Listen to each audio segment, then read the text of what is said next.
ನಮಸ್ಕಾರ ವೀಕ್ಷಕರೇ, ಧ್ವನಿ ಸಂಜೆ ವಾಹಿನಿಗೆ ಸ್ವಾಗತ.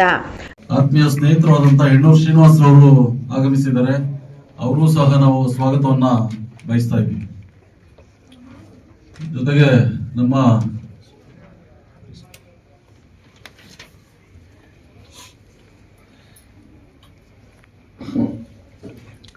ಕನ್ನಳ್ಳಿ ಕೃಷ್ಣಪ್ಪನವರು ಆಗಮಿಸಿದ್ದಾರೆ. ಅವರು ತಮ್ಮೆಲ್ಲರ ಪರವಾಗಿ ನಾವು ಸ್ವಾಗತವನ್ನ ಕೋರ್ತಾ ಇದ್ದೀನಿ. ಅದೇ ರೀತಿಯಾಗಿ ಒಕ್ಕೂಟದ ಮುಖಂಡರಾದಂತಹ ಮತ್ತೊಬ್ಬರು ಮುನ್ಮಾರಪ್ಪನವರು ಸಹ ಆಗಮಿಸಿದ್ದಾರೆ. ಅವ್ರಿಗೂ ನಾವು ಸ್ವಾಗತವನ್ನ ಬಯಸ್ತಾ ಇದ್ದೀನಿ.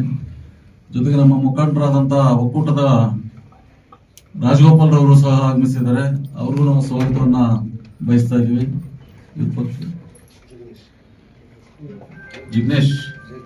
ಜಗದೀಶ್ ಒಕ್ಕೂಟದ ಮತ್ತೊಬ್ಬರು ಮುಖಂಡರಾದಂತ ಜಗದೀಶ್ ಅವರು ಆಗಮಿಸಿದ್ದಾರೆ. ಅವ್ರಿಗೂ ಸಹ ನಾವು ಸ್ವಾಗತವನ್ನ ಬಯಸ್ತಾ ಇದ್ದೀವಿ. ಮತ್ತೆ ವೆಂಕಟರಮಣಪ್ಪನವರು ಸಹ ಆಗಮಿಸಿದ್ದಾರೆ. ಅವ್ರಿಗೂ ಸಹ ಅದಕ್ಕೆ ಈಗ ಒಂದೇ ಮಾತರಂ ಬಗ್ಗೆ ಸೋನಿಯಾ ಗಾಂಧಿಯವರು ಏನೋ ಸ್ವಲ್ಪ ಅಡಚಣೆ ಮಾಡಿದ್ರು ಅಂತ ಹೇಳಿದ ತಕ್ಷಣನೇ ಗೃಹ ಮಂತ್ರಿಗಳಾದ ಅಮಿತ್ ಶಾ ಅವರು ಅಬ್ಜೆಕ್ಷನ್ ಮಾಡಿದ್ರು.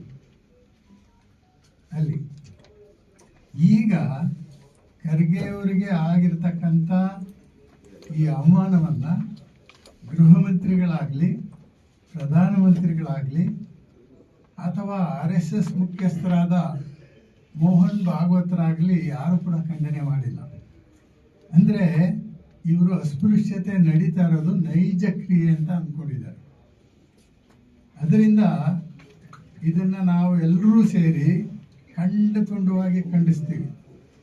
ಈ ಪತ್ರಿಕಾಗೋಷ್ಠಿ ಮೂಲಕ ಸಮಸ್ತ ಭಾರತ ದೇಶದ ಮೊಟ್ಟ ಮೊದಲಿಗೆ ಕರ್ನಾಟಕ ರಾಜ್ಯದ ಎಲ್ಲ ದಲಿತರು SC ST OBCಗಳಿಗೆ ನಾನು ಈ ಪತ್ರಿಕಾಗೋಷ್ಠಿ ಮೂಲಕ ಒಂದು ಸಂದೇಶವನ್ನು ಕೊಡಬೇಕಂತ ಯೋಚನೆ ಮಾಡಿದ್ದೀನಿ. ಏನು ಅಂದರೆ, ಈಗ RSS 100 ವರ್ಷಗಳ ಕಾಲ ಈ ದೇಶದಲ್ಲಿ ಒಂದು ಸಂಘವನ್ನು ಕಟ್ಕೊಂಡು ರಿಜಿಸ್ಟ್ರು ಮಾಡಿಕೊಳ್ಳದೆ ಕೋಟ್ಯಾಂತರ ರೂಪಾಯಿ ಅನುದಾನಗಳನ್ನು ಪಡ್ಕೊಂಡು ಆಗ್ತಾ ಇದೆ. ಅವರ ಉದ್ದೇಶ ಏನಂದರೆ, ಮತ್ತೆ ಹಿಂದೂ ರಾಷ್ಟ್ರ ಕ್ರಿಯೇಟ್ ಮಾಡಬೇಕಂತ ಯೋಚನೆ ಮಾಡ್ಕೊಂಡಿದ್ದಾರೆ. ಸಂವಿಧಾನದಲ್ಲಿ ಇದು ಯಾವುದೂ ಇಲ್ಲ. ಸಂವಿಧಾನದಲ್ಲಿ ಹಿಂದೂ ರಾಷ್ಟ್ರದ ಬಗ್ಗೆ ಆಗಲಿ ಯಾವುದೇ ಬಗ್ಗೆ ಪ್ರಸ್ತಾವನೆ ಕೂಡ ಆಗಿಲ್ಲ. ಮಾಡಿರ್ತಕ್ಕಂಥ ಈ ಮನೋವ್ಯಾಧಿಗಳಿಗೆ ಧಿಕ್ಕಾರ ಇರೋದ್ರ ಮೂಲಕ ಸಗಣಿ ಮತ್ತು ಗಂಜಲದಿಂದ ಶುದ್ಧೀಕರಣ ಆಗೋದಾದ್ರೆ ಆ ಗಂಜಲ ಮತ್ತು ಆ ಸಗಣಿ RSS ಮತ್ತು ಅದರ ಎಲ್ಲ ಅಂಗಸಂಸ್ಥೆಗಳು ಮಾಡ್ತಾ ಇದ್ದೇವೆ. ಇದರ ಬಗ್ಗೆ ಈ ದೇಶದಲ್ಲಿರ್ತಕ್ಕಂಥ ಈ ರಾಜ್ಯದಲ್ಲಿರ್ತಕ್ಕಂಥ ದಲಿತರು, ಹಿಂದುಳಿದವರು ಮತ್ತೆ ಪ್ರಗತಿಪರರು ಚಿಂತನೆ ಮಾಡಬೇಕು. ಇವತ್ತು ಒಂದು ಸವಾಲಾಗ್ತಾ ಇದ್ದೀವಿ ನಾವು. ಬೆಂಗಳೂರಲ್ಲಿ ಚಾಮರಾಜಪೇಟೆಯಲ್ಲಿ ರಾಷ್ಟ್ರೋತ್ಥಾನ ಅಂತ ಒಂದು ಬಿಲ್ಡಿಂಗ್ ಇದೆ. ಆ ರಾಷ್ಟ್ರೋತ್ಥಾನ ಬಿಲ್ಡಿಂಗ್ನಲ್ಲಿ ಎಡಗೈನವ್ರನ್ನ ಪ್ರತ್ಯೇಕವಾಗಿ ಸಭೆ ಮಾಡ್ತಾರೆ, ಬಲಗೈನವ್ರನ್ನ ಕರೆದು ಪ್ರತ್ಯೇಕವಾಗಿ ಸಭೆ ಮಾಡ್ತಾರೆ, ಕುಲಮಗಳ ಅಂತ ಹೇಳ್ತಕ್ಕಂಥವ್ರನ್ನ ಪ್ರತ್ಯೇಕವಾಗಿ ಸಭೆ ಮಾಡ್ತಾರೆ, ಅಲೆಮಾರಿಗಳನ್ನ ಕರೆದು ಪ್ರತ್ಯೇಕವಾಗಿ ಸಭೆ ಮಾಡ್ತಾರೆ. ನಿಮಗೆ ಆ ಒಂದು ಪವಿತ್ರ ಅನ್ನೋದಾದ್ರೆ ಆ ರಾಷ್ಟ್ರೋತ್ಥಾನದಲ್ಲಿ ನೀವು ಗಂಜಲ ಸಗಣಿ ಹಾಕಿ ನೀವು ಶುದ್ಧಿ ಮಾಡಬೇಕು. ನೀವು ಶುದ್ಧಿ ಮಾಡೋಕೆ ಆಗಲ್ಲ ನಿಮ್ಮ ಕೈಯಲ್ಲಿ. ಯಾಕಾಗಲ್ಲ ಅಂತ ಹೇಳಿದ್ರೆ, ಗಂಜಲ ಮತ್ತು ಸಗಣಿ ಅದು ಬ್ಯಾಕ್ಟೀರಿಯಾ ಇದೆ. ಅದು ಏನಾದರೂ ವ್ಯತ್ಯಾಸದ ರೋಗ ರುಜಿನಗಳು ಬರ್ತವೆ.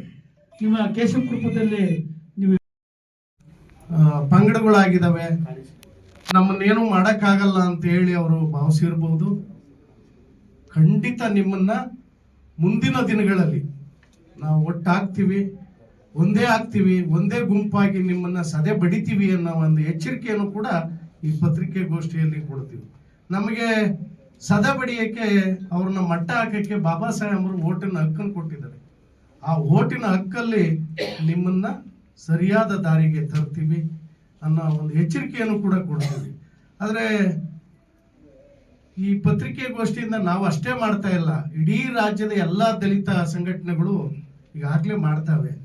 ಇದನ್ನ ಗಮನಿಸಿದ್ರೆ ಮಾನ್ಯ ಗೃಹ ಸಚಿವರು ಕೇಂದ್ರದ ರಾಜೀನಾಮೆ ಕೊಡಬೇಕಾಗಿತ್ತು ಅಥವಾ ಅವ್ರ ಕ್ಷಮೆನಾರು ಕೇಳಬೇಕಾಗಿತ್ತು.